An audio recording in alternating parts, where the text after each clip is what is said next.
Hello, friends, and welcome back to Stories About Entitled People. Today's video is all about the ultimate power move, being so unbothered and thriving so hard that the toxic people in your life just remove themselves. But before we begin, best way to support our channel is to leave comments, like, and subscribe with the turned-on bell so you don't miss the new video every single day. Here we go. My partner's toxic sister thought she could ruin us.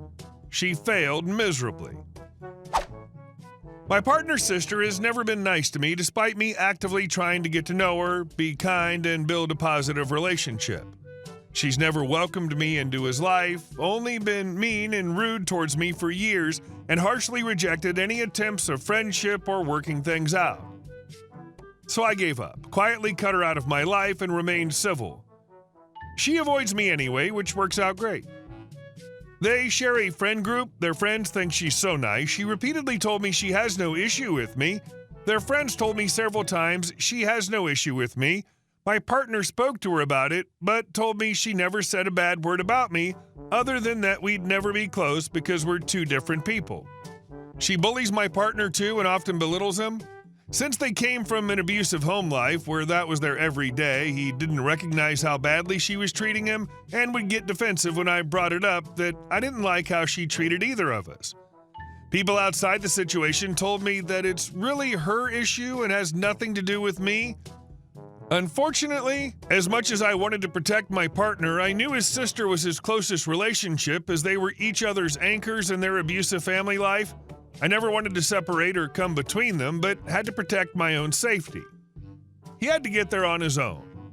For the record, my partner's always been very good to me, needed leeway to learn how to do better, needed to learn what to look for, given me lots of safety, protects me, and I love him deeply. My revenge with his sister is kill her with kindness and make myself untouchable. I give her no excuses to pick a fight with me. I built up positive relationships with all their friends' kids, and their friends' pets. If she complains about me, she's getting rebuffed and looks bad. I set boundaries on how I want to be treated and refuse to be her whipping post. She complained that she has to walk on eggshells with me as a result.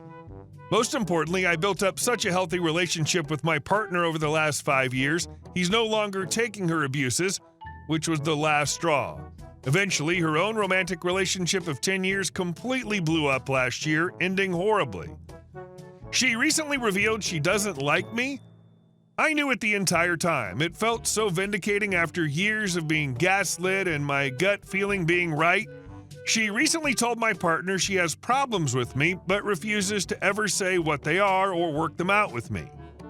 She more recently told my partner she's done trying to help him and doesn't want to be around him anymore. She tried to break us up, which failed. She's now trying to turn their friends against him. I can tell she envies my partner, used her long-term romantic relationship as the one thing she felt she had over him, and deep down doesn't want him to be happy. I know she hates herself, is deeply insecure and in a lot of pain, but refuses to self-reflect and look inward and makes excuses to justify a lot of awful behavior. I did a lot to overcome the pain she put me through. I feel bad for her and wish her healing, but for now, I'm personally happy to have her out of my life. A mantra I live by is, be so positive that negative people don't want to be around you. And I love when the trash takes itself out. Kindness, happiness, and sincerity can be very effective weapons. Yeah, I still pettily enjoy watching miserable people implode on themselves and fail hard at hurting others. OP did a wonderful job of conquering all of her turf, her brother, her friends, and friends' kids and pets too. Literally left her without anyone who could have been on her side. Ingenious. And our second story. Library theft doesn't happen? Let's put that to the test. I work in a library, almost done with school to become an actual librarian. Right now, I'm just reference staff. I mainly do shifts at the desk, answering questions, checking out materials, etc. It's very important that if you're scheduled on the desk, you must remain on the desk the entire time, and you must call in backup even if you're just using the bathroom. This is because our cash is in a drawer at the desk, along with Wi-Fi hotspots, open computers with patron information, cell phones, both lost, and staff's, and an array of other very expensive things that people with sticky fingers may walk away with. My library's in a bad part of town. We have a lot of people who steal either books or computer keyboards or even just toys from the kids area. Our cash drawer has upwards of $1,000 in it at any given time.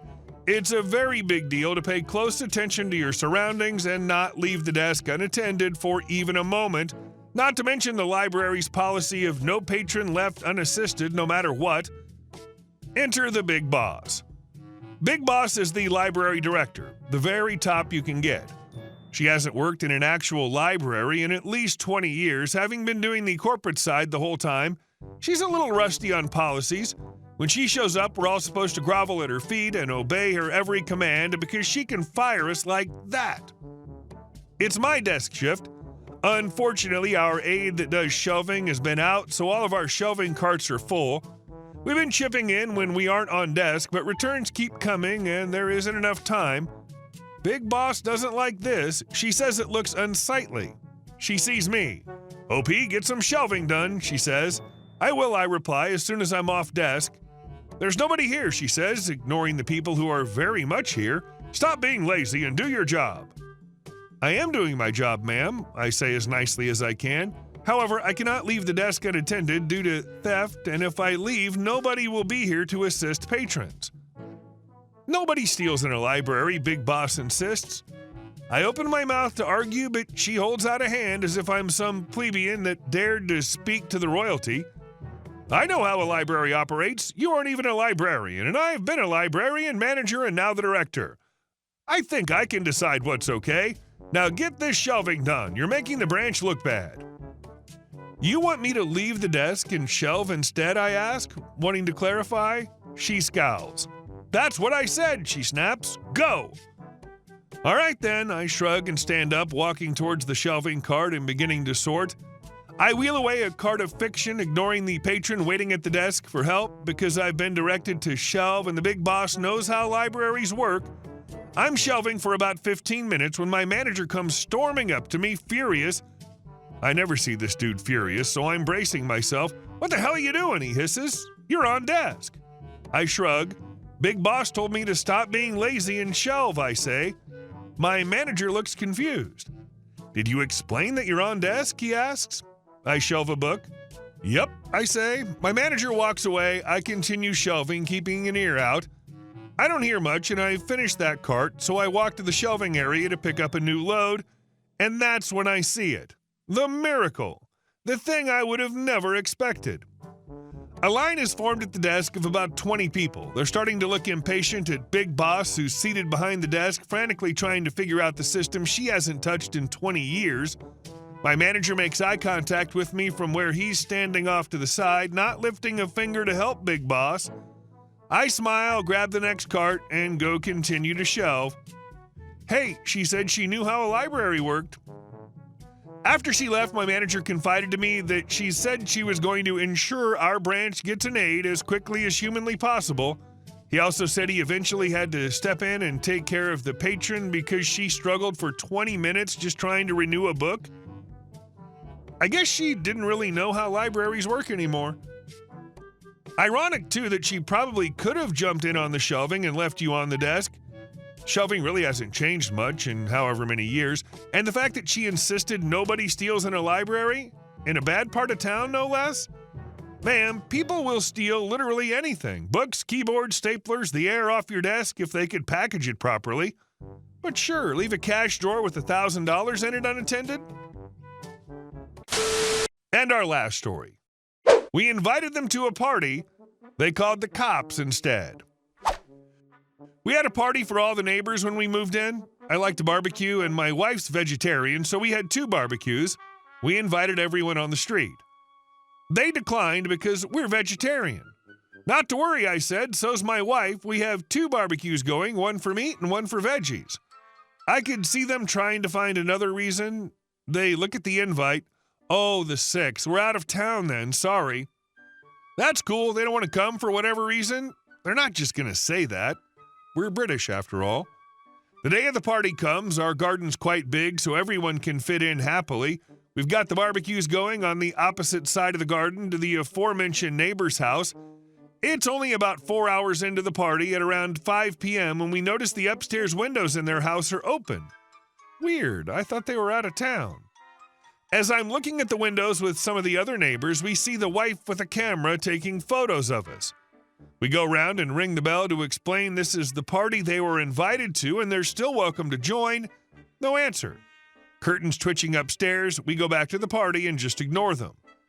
Later into the evening, the parents and kids have gone home, just a mix of older and younger neighbors left, and now I'm mixing cocktails at the outside bar. Honestly, this house was amazing. I have no idea how it was in our budget. But anyway, and then the police walk in through the open back gate. Someone's lodged a complaint. It's only about 9 p.m. Noise complaints in the UK are typically not followed up until it goes past 11 p.m. But not only are we having the biggest party known to man, but we're setting things on fire and forcing alcohol onto children.